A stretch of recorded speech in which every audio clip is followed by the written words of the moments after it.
Hello friends, welcome to knowledge world. આજે આપણે જોવાના છે 19 એપ્રિલ 2025ના one liner daily current affairs. તો શરૂઆત કરીએ આજના વિડીયોની.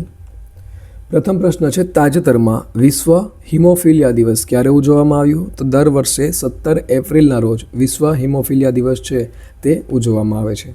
તાજેતરમાં કયું રાજ્ય ત્રિભાષા નીતિ લાગુ કરનાર પ્રથમ રાજ્ય બન્યું છે? તો હાલમાં જ મહારાષ્ટ્ર રાજ્ય છે તેઓએ ત્રિભાષા નીતિ લાગુ કરનાર પ્રથમ રાજ્ય બન્યું છે.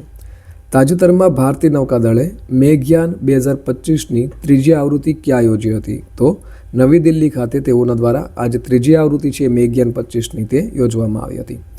તાજેતરમાં ખાસ હેન્ડલૂમ એક્સપો ક્યાં શરૂ કરવામાં આવ્યો છે? તો નોઈડા ખાતે આ જે હેન્ડલૂમ એક્સપો છે તે શરૂ કરવામાં આવ્યો છે. તાજેતરમાં કઈ રાજ્ય પોલીસે જીઆર દ્રષ્ટિ એટલે કે drone response and aerial surveillance technical intervention કાર્યક્રમ શરૂ કર્યો છે? તો હાલમાં જ આ જે કાર્યક્રમ છે તે ગુજરાત રાજ્ય પોલીસ દ્વારા શરૂ કરવામાં આવ્યો છે.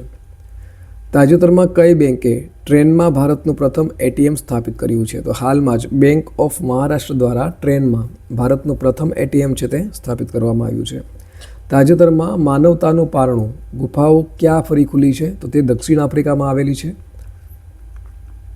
તાજેતરમાં કઈ રાજ્ય સરકારે સ્વાયત્તતાને મજબૂત બનાવવા માટે ઉચ્ચ સ્તરીય સમિતિની રચના કરી છે? તો હાલમાં જ તમિલનાડુ રાજ્ય દ્વારા આજે સ્વાયત્તતાને મજબૂત બનાવવા માટે આ કમિટીની રચના છે તે કરવામાં આવી છે.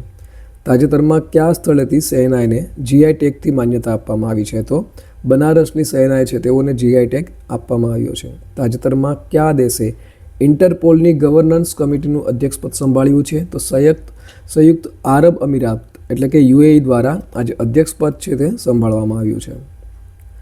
તાજેતરમાં ન્યૂઝવીક અને સ્ટેટિસ્ટા દ્વારા કઈ હોસ્પિટલને ભારતની શ્રેષ્ઠ હોસ્પિટલ તરીકે સ્થાન આપવામાં આવ્યું છે? તો એમ્સ દિલ્હી છે તેઓને ભારતની શ્રેષ્ઠ હોસ્પિટલ તરીકે સ્થાન છે તે આપવામાં આવ્યું છે.